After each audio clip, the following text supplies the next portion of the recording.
ಬುದ್ಧ ಸಾವತ್ತಿಯಲ್ಲಿ ವಾಸಿಸುತ್ತಿದ್ದಾಗ ಅಲ್ಲಿಯ ಒಬ್ಬ ನಿವಾಸಿ ಕುಲಪುತ್ರ ಜೇತವನಕ್ಕೆ ಹೋಗಿ ಬುದ್ಧರ ಬಳಿ ಧರ್ಮೋಪದೇಶವನ್ನು ಕೇಳಿದ ಮತ್ತು ಪ್ರಸನ್ನಚಿತ್ತನಾಗಿ ಇಂದ್ರಿಯ ಸಂಬಂಧವಾದ ಕಾಮಗಳಲ್ಲಿ ದೋಷವನ್ನು ಕಂಡು ಅನಾಗರಿಕನಾಗಿ ಭಿಕ್ಷು ದೀಕ್ಷೆಯನ್ನು ಸ್ವೀಕರಿಸಿದ. 5 ವರ್ಷಗಳು ಕಳೆದ ಮೇಲೆ 2 ಮಾತ್ರಿಕೆಗಳು ಮತ್ತು ವಿದರ್ಶನ ಕ್ರಮಗಳನ್ನು ಕಲಿತು ಬುದ್ಧನಿಂದ ತನ್ನ ಚಿತ್ತಕ್ಕೆ ಅನುಕೂಲವಾದ ಯೋಗ ಕ್ರಿಯೆಯನ್ನು ಸ್ವೀಕರಿಸಿದ. ಅನಂತರ ಒಂದು ಕಾಡಿಗೆ ಹೋಗಿ ಮಳೆಗಾಲದಲ್ಲಿ ಮಾಡಬೇಕಾದ ಸಾಧನೆಯಲ್ಲಿ ತೊಡಗಿದ್ದರೂ ಅವಭಾಸ ಮಾತ್ರವಾಗಲಿ ನಿಮಿತ್ತ ಮಾತ್ರವಾಗಲಿ ಉತ್ಪನ್ನವಾಗಲಿಲ್ಲ. ಆಗ ಅವನ ಮನಸ್ಸಿನಲ್ಲಿ ಬುದ್ಧರು 4 ರೀತಿಯ ವ್ಯಕ್ತಿಗಳನ್ನು ಹೇಳಿದ್ದಾರೆ. ನಾನು ಬಹುಶಃ 4ನೆಯ ರೀತಿಯ ವ್ಯಕ್ತಿಯಾಗುವೆ. ನಾನು ಈ ಜನ್ಮದಲ್ಲಿ ಮಾರ್ಗ ಅಥವಾ ಫಲ ಯಾವುದನ್ನು ಪಡೆಯಲಾರೆನೆಂದು ಕಾಣಿಸುತ್ತದೆ. ಹಾಗಿದ್ದ ಮೇಲೆ ನಾನು ಕಾಡಿನಲ್ಲಿದ್ದು ಏನು ಮಾಡುವುದು? ಬುದ್ಧರ ಬಳಿಗೆ ಹೋಗಿ ಅವರ ಅತಿ ಸುಂದರವಾದ ದೇಹವನ್ನು ನೋಡುತ್ತಾ ಹಾಗೂ ಅವರ ಮಧುರವಾದ ಧರ್ಮೋಪದೇಶವನ್ನು ಕೇಳುತ್ತಾ ತಿರುಗಾಡುವೆ ಎಂದು ಯೋಚಿಸಿ ಪುನಃ ಜೇತವನಕ್ಕೆ ಹಿಂದಿರುಗಿದ. ಆಗ ಅವನ ಪರಿಚಿತರು ಹಾಗೂ ಮಿತ್ರರು, ಆಯುಷ್ಮಂತನೇ, ನೀನು ಶ್ರಮಣ ಧರ್ಮ ಪಾಲಿಸುವುದಕ್ಕಾಗಿ ಬುದ್ಧನಿಂದ ಯೋಗ ವಿಧಿಯನ್ನು ಪಡೆದುಕೊಂಡು ಹೋಗಿದ್ದೆ. ಆದರೆ ಈಗ ಹಿಂತಿರುಗಿ ಬಂದು ಸಂಘದೊಂದಿಗೆ ತಿರುಗಾಡುತ್ತಿದ್ದೀಯೇ. ನೀನು ಪಬ್ಬಜ್ಜನಾಗುವ ಉದ್ದೇಶ ಪೂರೈಸಿಬಿಟ್ಟಿತೆ.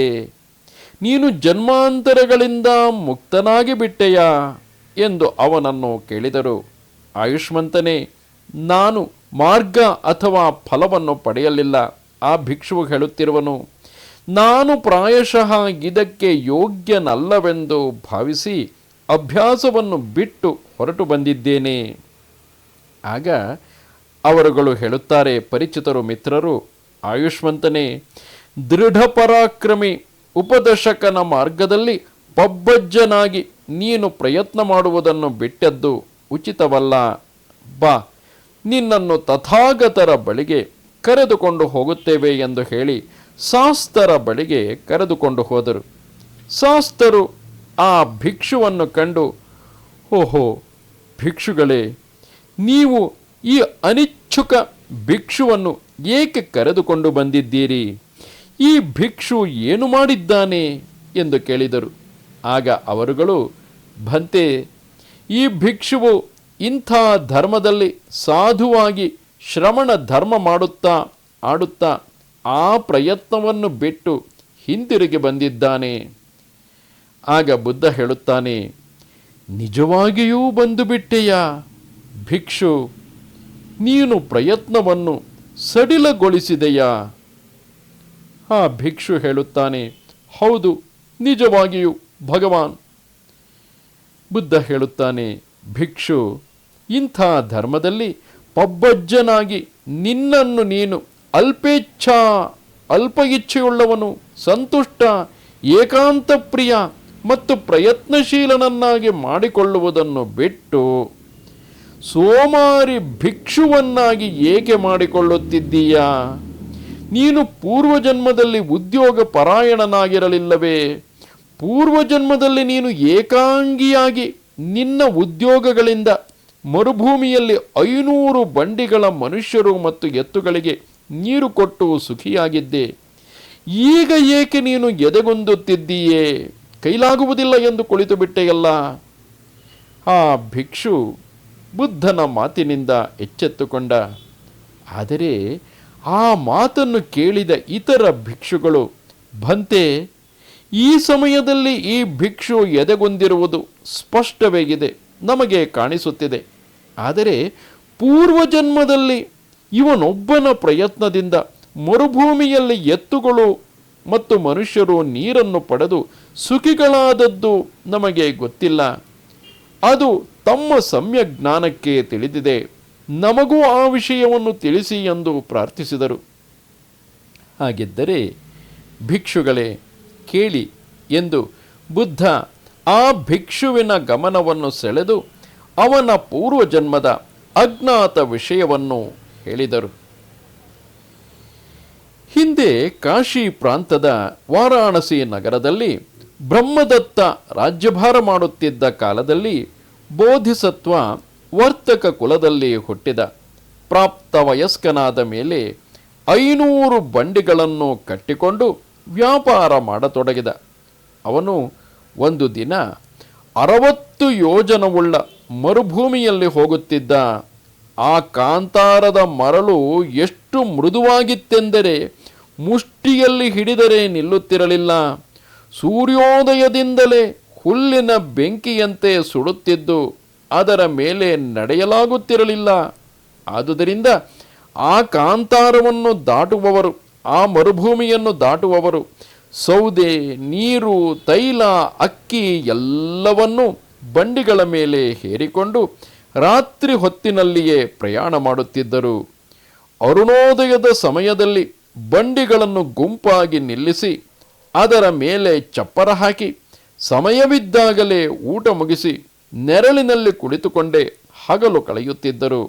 ಸೂರ್ಯಾಸ್ತವಾಗುತ್ತಿದ್ದಂತೆಯೇ ಸಂಜೆಯ ಭೋಜನವನ್ನು ಮುಗಿಸಿ ಭೂಮಿ ತಂಪಾದ ಮೇಲೆ ಬಂಡಿಗಳನ್ನು ಹೂಡಿಕೊಂಡು ಮುಂದೆ ಹೊರಡುತ್ತಿದ್ದರು. ಈ ಯಾತ್ರೆ ಸಮುದ್ರಯಾನದಂತೆಯೇ ಇರುತ್ತಿತ್ತು. ಅದರಲ್ಲಿಯೂ ದಿಕ್ಸೂಚಕನ ಅವಶ್ಯಕತೆ ಇರುತ್ತಿತ್ತು. ಆ ದಿಕ್ಸೂಚಕ ನಕ್ಷತ್ರಗಳನ್ನು ನೋಡಿ ಯಾತ್ರಿಗಳ ಗುಂಪನ್ನು ಕಾಂತಾರದಿಂದ ದಾಟಿಸುತ್ತಿದ್ದ. ಆ ವರ್ತಕನೂ ಕೂಡ ಆ ಸಮಯದಲ್ಲಿ ಇದೇ ರೀತಿಯಿಂದ ಆ ಕಾಂತಾರದಲ್ಲಿ ಹೋಗುತ್ತಿದ್ದ. ಅಂದರೆ ಬೋಧಿಸತ್ವನೂ ಹೋಗುತ್ತಿದ್ದ. 59 ಯೋಜನಗಳನ್ನು ದಾಟಿದ ಮೇಲೆ ಇನ್ನು ಒಂದೇ ರಾತ್ರಿಯಲ್ಲಿ ನಾವು ಈ ಮರುಭೂಮಿಯನ್ನು ದಾಟಿಬಿಡುತ್ತೇವೆ ಎಂದು ಭಾವಿಸಿ ಸಂಜೆ ಊಟ ಮುಗಿಸಿದ ಮೇಲೆ ಎಲ್ಲ ಸೌದೆ, ನೀರು ಮುಂತಾದವನ್ನೆಲ್ಲ ಬಿಸಾಡಿ ಬಂಡಿಗಳನ್ನು ಹೂಡಿಕೊಂಡು ಹೊರಟರು. ದಿಕ್ಸೂಚಕ ಮುಂದಿನ ಗಾಡಿಯಲ್ಲಿ ಆಸನವನ್ನು ಹಾಕಿಕೊಂಡು ಆಕಾಶದಲ್ಲಿ ನಕ್ಷತ್ರಗಳನ್ನು ನೋಡುತ್ತಾ ಇತ್ತ ಕಡೆ ಹೊಡೆ, ಅತ್ತ ಕಡೆ ಹೊಡೆ ಎಂದು ಹೇಳುತ್ತಾ ಮಲಗಿದ್ದ.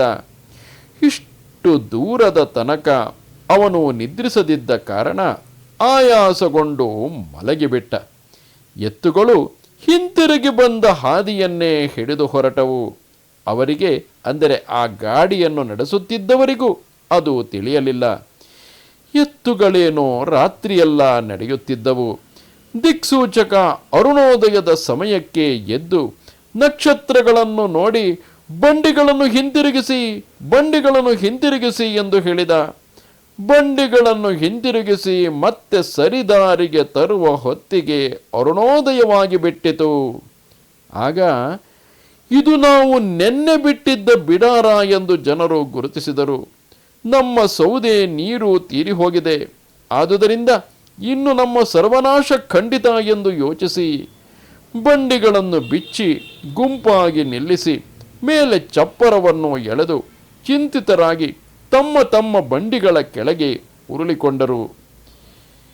ನಾನು ಧೈರ್ಯಗೊಂದಿದರೆ ಎಲ್ಲರೂ ನಾಶವಾಗುವರು ಎಂದು ನಾಯಕ ಯೋಚಿಸಿ ಪ್ರಾತಃ ಕಾಲ ತಂಪಾದ ಸಮಯದಲ್ಲಿಯೇ ಅಲೆದಾಡುತ್ತಿರುವಾಗ ಹುಲ್ಲನ್ನು ಕಂಡು ಈ ಹುಲ್ಲು ಕೆಳಗೆ ತೇವವಿರುವುದರಿಂದಲೇ ಬೆಳೆದಿದೆ ಎಂದು ಯೋಚಿಸಿ ಗುದ್ದಲಿಯನ್ನು ತರಿಸಿ ಆ ಜಾಗವನ್ನು ಇತರರ ಜೊತೆಗೆ ಅಗೆಯತೊಡಗಿದ. ಅವರು 60 ಮೊಳದವರೆಗೆ ಅಗೆದರು. ಅಷ್ಟೊಂದು ಆಳಕ್ಕೆ ತೋಡಿದ ಮೇಲೆ ಅವರು ಗುದ್ದಲಿ ಕೆಳಗೆ ಒಂದು ಕಲ್ಲಿಗೆ ತಗುಲಿತು. ಕಲ್ಲಿಗೆ ತಗುಲಿದ ಕೂಡಲೇ ಎಲ್ಲರೂ ಧೈರ್ಯ ಕಳೆದುಕೊಂಡರು. ಮುಂದೆ ಅಗೆಯುವುದಾದರೂ ಸಾಧ್ಯವೇ? ಆದರೆ ಬೋಧಿಸತ್ವ ಆ ಕಲ್ಲಿನ ಮೇಲೆ ನಿಂತುಕೊಂಡು ಬಾಗಿ ಕಿವಿಕೊಟ್ಟು ಶಬ್ದಕ್ಕೆ ಗಮನ ಕೊಟ್ಟ. ಕೆಳಗೆ ನೀರು ಹರಿಯುವ ಶಬ್ದವನ್ನು ಕೇಳಿ ಮೇಲಕ್ಕೆ ಬಂದು ತನ್ನ ಕಿರಿಯ ಸೇವಕನನ್ನು ಕುರಿತು, ಮಗು, ನೀನು ಧೈರ್ಯಗೊಂದಿದರೆ ನಾವೆಲ್ಲರೂ ನಾಶವಾಗಿ ಬಿಡುತ್ತೇವೆ. ನೀನು ಎದೆಗೊಂದದೆ ಈ ಸುತ್ತಿಗೆಯನ್ನು ತೆಗೆದುಕೊಂಡು ಗುಂಡಿಯೊಳಕ್ಕೆ ಇಳಿದು ಆ ಕಲ್ಲನ್ನು ಒಡೆ ಎಂದು ಹೇಳಿದ. ಆ ಕಿರಿಯ ಸೇವಕ ಬೋಧಿಸತ್ವನ ಮಾತನ್ನು ಒಪ್ಪಿಕೊಂಡ ಮತ್ತು ಎಲ್ಲರೂ ಧೈರ್ಯ ಕಳೆದುಕೊಂಡಿದ್ದರು. ತಾನು ಮಾತ್ರ ಧೈರ್ಯಗೆಡದೆ ಕೆಳಗೆ ಇಳಿದು ಕಲ್ಲಿನ ಮೇಲೆ ಸುತ್ತಿಗೆಯಿಂದ ಹೊಡೆದ. ಕಲ್ಲು ಮಧ್ಯದಲ್ಲಿ ಒಡೆದು ಕೆಳಗೆ ಬಿದ್ದು ನೀರಿನ ಪ್ರವಾಹದಲ್ಲಿ ಬಿತ್ತು. ಅಲ್ಲಿಂದ ತಾಳೆ ಮರದ ಕಾಂಡದಷ್ಟು ಎತ್ತರ ನೀರಿನ ಧಾರೆ ಚಿಮ್ಮಿತು. ಎಲ್ಲರೂ ನೀರು ಕುಡಿದು ಸ್ನಾನ ಮಾಡಿ ಹಳೆಯ ಧೂರಿ ಮತ್ತು ಜೊತ್ತಿಗೆಗಳನ್ನು ಸೀಳಿ ಹುಗ್ಗಿಯನ್ನು ಬೇಯಿಸಿ ತಿಂದರು. ಎತ್ತುಗಳಿಗೂ ಮೇವು ತಿನ್ನಿಸಿದರು. ಅನಂತರ ಸೂರ್ಯಾಸ್ತವಾದ ಮೇಲೆ ನೀರಿನ ಹೊಂಡದ ಬಳಿ ಧ್ವಜವನ್ನು ಹೂಳಿ ಹೋಗಬೇಕೆಂದಿದ್ದ ಸ್ಥಳವನ್ನು ತಲುಪಿದರು. ಅಲ್ಲಿ ಅವರು ಸಾಮಾನುಗಳನ್ನು ಮಾರಿ 2/4 ಲಾಭ ಗಳಿಸಿದರು. ಅನಂತರ ತಮ್ಮ ನಿವಾಸ ಸ್ಥಾನಕ್ಕೆ ಹಿಂತಿರುಗಿದರು. ಅಲ್ಲಿ ಆಯುಪರ್ಯಂತ ಬದುಕಿದ್ದು ಕರ್ಮಾನುಸಾರ ಪರಲೋಕವನ್ನೈದಿದರು. ಬೋಧಿಸತ್ವರು ದಾನಾದಿ ಪುಣ್ಯ ಕಾರ್ಯಗಳನ್ನು ಮಾಡಿ ಪರಲೋಕವಾಸಿಯಾದರು. ಬುದ್ಧ ಸಮ್ಯಕ್ ಸಂಬುದ್ಧ ಬುದ್ಧ ಪದವನ್ನು ಪಡೆದ ಮೇಲೆಯೇ ಈ ಕಥೆಯನ್ನು ಹೇಳಿ ಮೇಲಿನ ಗಾಥೆ ಹೇಳಿದ್ದರು. ಶಾಸ್ತ್ರರು 2 ಕಥೆಗಳನ್ನು ಹೇಳಿ ತುಲನೆ ಮಾಡಿ ಜಾತಕದ ಸಾರಾಂಶವನ್ನು ಕಾಣಿಸಿದರು. ಈ ರೀತಿಯಾಗಿ ಹಿಂದೆ ಆ ಕಾಲದಲ್ಲಿ ಹಿಂದಿನ ಜನ್ಮದಲ್ಲಿ ಎದೆಗುಂದದೆ ಬೋಧಿಸತ್ವರು ಹೇಳಿದ ಮಾತನ್ನು ಕೇಳಿಕೊಂಡು ಜನಸಮೂಹಕ್ಕೆ ಆ ಕಲ್ಲನ್ನು ಒಡೆದು ಜನಸಮೂಹಕ್ಕೆ ನೀರನ್ನು ಕೊಟ್ಟವನು ನನ್ನ ಕಿರಿಯ ಸೇವಕ ಚುಕಪಸ್ಥಾಯಕ. ಈಗ ಧೈರ್ಯ ಕಳೆದುಕೊಂಡು ನಿಂತಿರುವ ಈ ಭಿಕ್ಷುವು ಇದ್ದಾನಲ್ಲ, ಈತನೇ ಆ ನನ್ನ ಜನ್ಮದಲ್ಲಿ ಆ ಕಲ್ಲನ್ನು ಒಡೆದು ಜನಸಮೂಹಕ್ಕೆ ನೀರನ್ನು ಕೊಟ್ಟವನು. ಉಳಿದ ಸಂಘ ಇಂದಿನ ಬುದ್ಧ ಸಂಘವೇ ಆಗಿತ್ತು. ಆ ಪ್ರಧಾನ ವರ್ತಕ ನಾನೇ ಆಗಿದ್ದೆ ಎಂದು ಹೇಳಿ ಧರ್ಮೋಪದೇಶವನ್ನು ಮುಗಿಸಿದರು. ಈ ರೀತಿಯಾಗಿ ಆ ಜನ್ಮದಲ್ಲಿ ನಾನು ಹೇಳಿದ ಮಾತನ್ನು ಕೇಳಿ ನಿರಂತರ ಪ್ರಯತ್ನದಿಂದ ಜನರಿಗೆ ನೀರನ್ನು ಕೊಟ್ಟೆ. ಈಗಲೂ ಅದೇ ರೀತಿ ಪ್ರಯತ್ನಿಸಿದ್ದೆ. ಆದರೆ ಖಂಡಿತವಾಗಿಯೂ ಸಾಧನೆಯಲ್ಲಿ ಯಶಸ್ವಿಯಾಗುವೆ. ಬುದ್ಧಂ ಶರಣಂ ಗಚ್ಚಾಮಿ.